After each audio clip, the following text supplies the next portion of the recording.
Hi, there's Jack Taylor, and this is another easy to golf quick tip.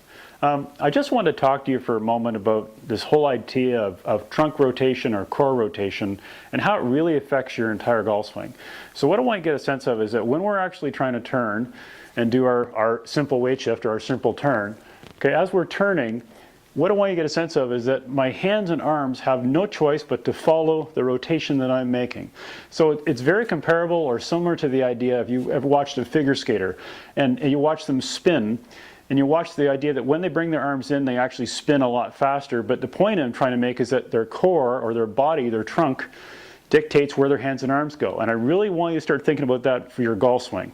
So one of the other important things I want you to mention too is that if you happen to go to a golf lesson or golf instructor or whatever, and you're listening to them talk about their hands, your hands and arms and everything else and how they might be misbehaving, but you haven't fixed your main core or trunk rotation so that it's actually moving correctly, then you're in real trouble.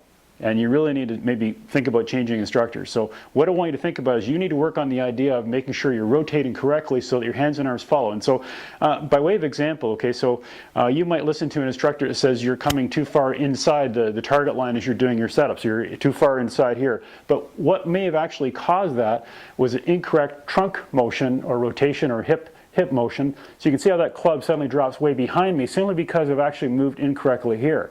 So I really want you to focus on the idea that if you start to turn correctly, your hands and arms will start to follow and match paths that are correct naturally without you having to work hard at it. Okay, so it's really important to get the right instruction. And remember, it's easy to golf.